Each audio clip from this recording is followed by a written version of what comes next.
Hi everyone, this is a quick video to tell you how to use the Side Sleeping Pro. And the purpose of these two pillows is to help you sleep comfortably on your side.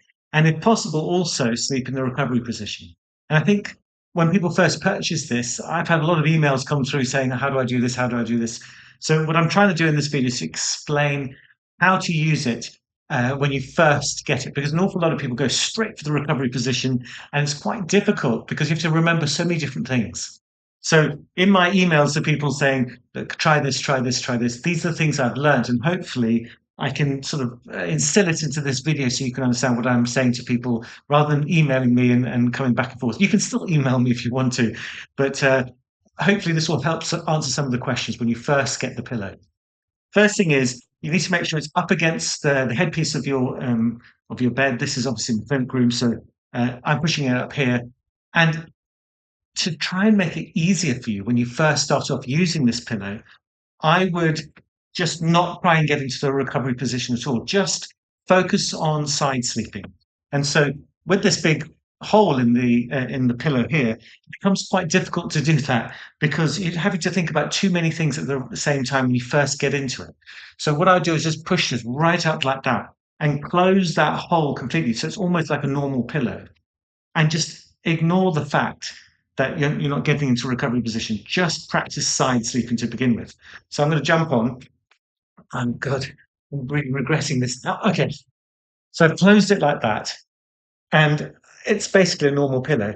You get your arm, your shoulder into the space here. So when you're in this situation, when you're first starting to use it on the first night, just concentrate on your hip and the shoulder. Forget about the ear and the angle of your jaw and all that sort of stuff.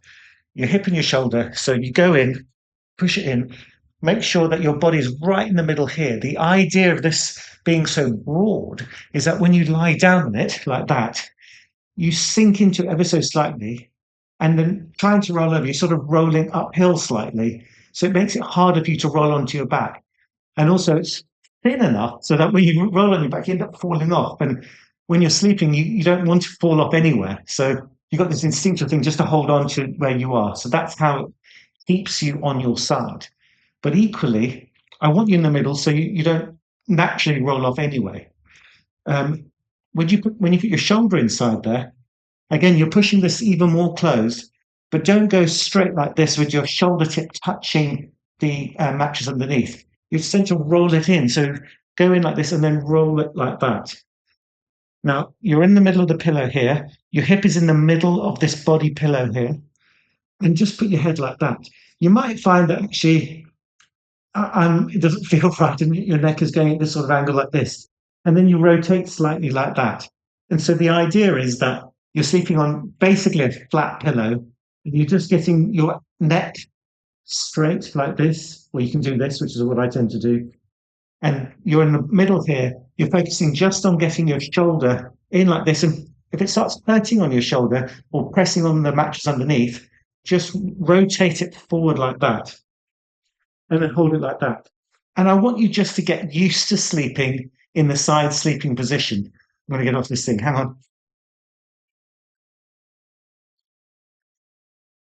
So when you get used to sleeping in the side sleeping position, remember that is the equivalent of non-supine sleep. So if you're looking at your AHI lying on your back compared to the AHI lying on your side, and you've already checked on your sleep study that yes, when I sleep on my back, my AHI, my severity of my sleep apnea is much worse compared to when I sleep on my side. So you sleeping on your side, just like I showed there, would have been excellent. That's what you would get. So if you're 25 on your back and you go down to 8 when you're lying on your side, well, then you sleeping on your side just like that would give you that 8.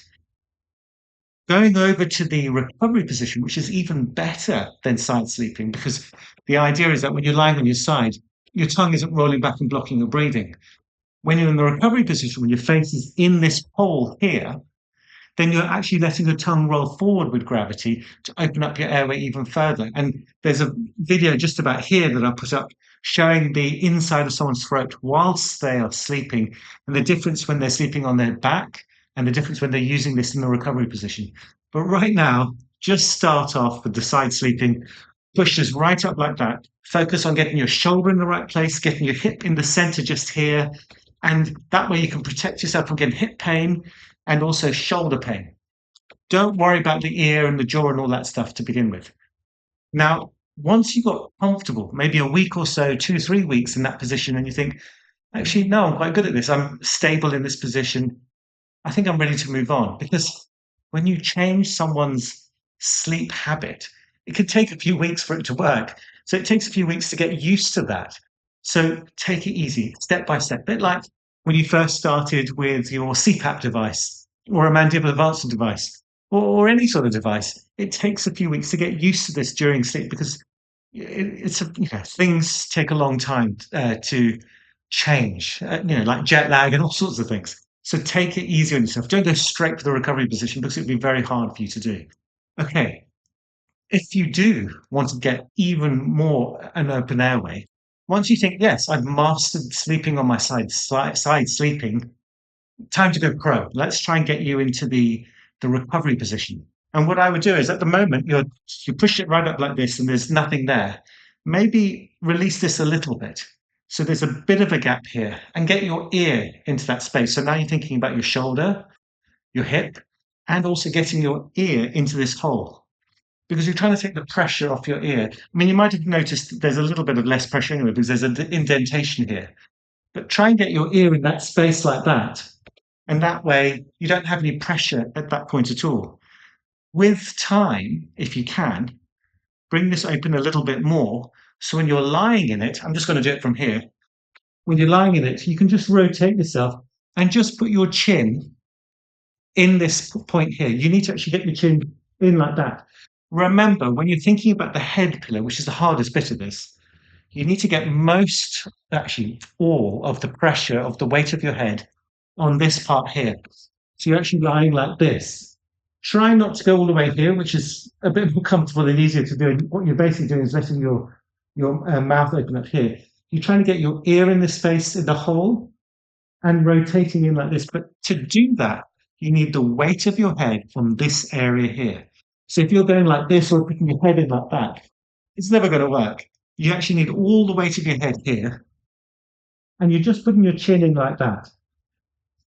When you start off with this being quite small, you'll end up pressing on your eye, pressing on this area here. And basically, the only thing inside the hole, because it's so small, will be your mouth and your nose, this sort of area here. So you'd be like this, with just my nose and my mouth here.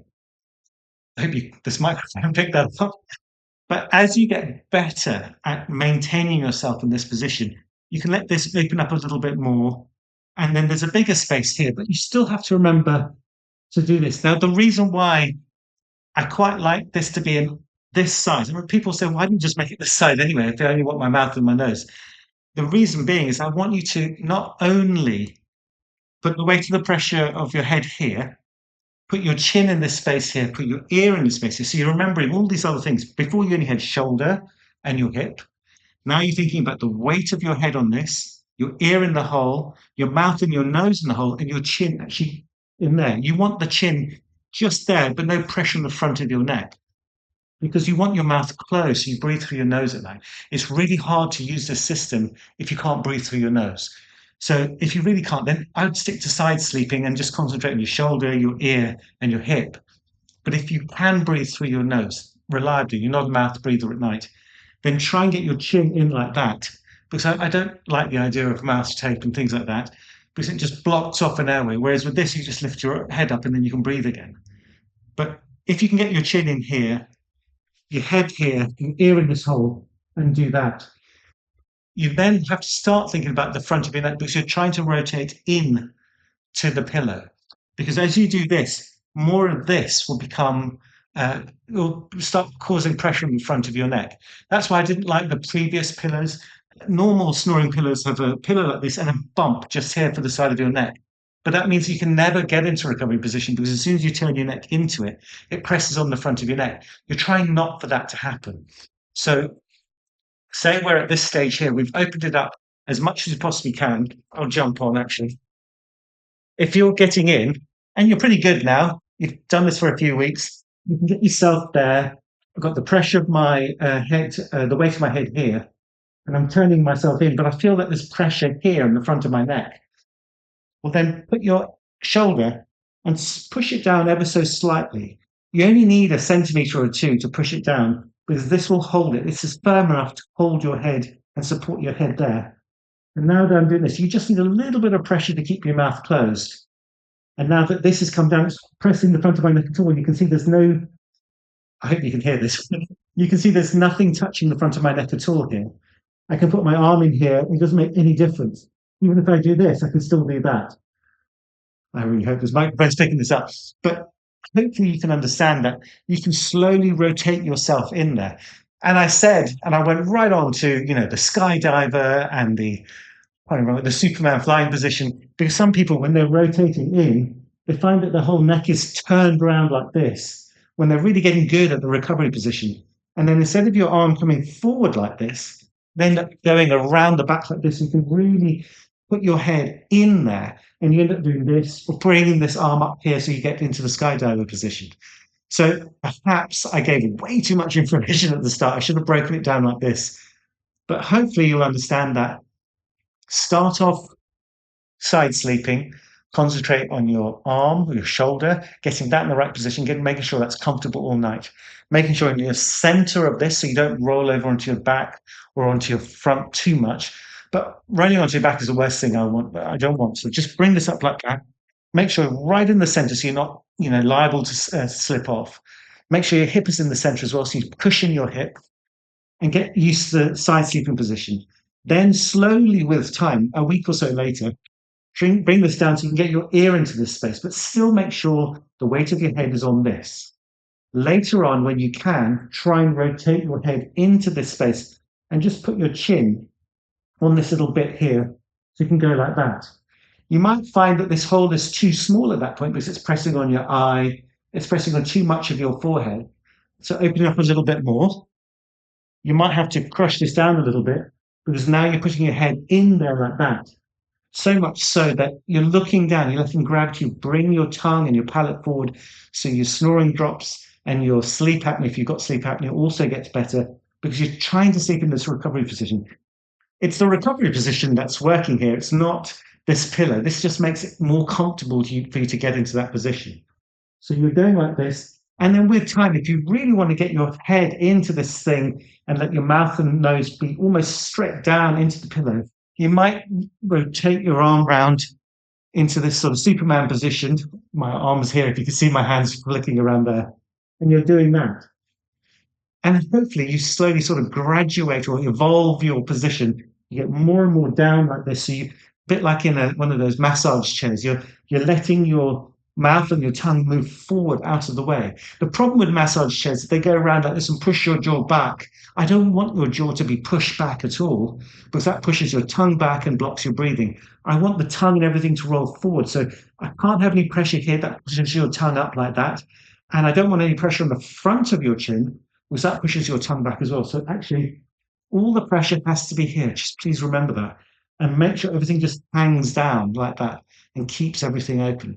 As I said before, if you're using CPAP and things like that, it might be better to sleep further this way. That's why this thing is so long, because you don't feel claustrophobic with this thing here. Your CPAP mask and the tubing can come up here. If you've got a mandibular advancement device, I'm doing a video on that soon, that will sit inside your mouth. It won't press in this area here. I really hope that makes sense. I might have to do another one of these to explain how to use this better, but that's how this system works. And I really hope that you understand how to put all of this together, how it works for you. And if you have any other questions, just email me through the newsletter and I'll explain all of this in loads of rather boring detail. But lots of people have different problems. I've got shoulder ache in this position. What do I do? That's fine. I will do my very best to help you. I can't do everything. And sometimes it's easier if I make videos like this so I can explain it to lots of different people at the same time. But if you have a question, I'm here to help. Just let me help you get through this. If you try and use it without any help, often people just go, well, every time I do it, my head falls in like that, or my neck hurts, or the front of my neck feels like it's constricting me. Hopefully from this video, you'll see that all of those things are wrong. Doing this is the wrong thing as well. So talk to me and I will try and help you through it, okay? Look, thanks a lot. Thanks for watching this video.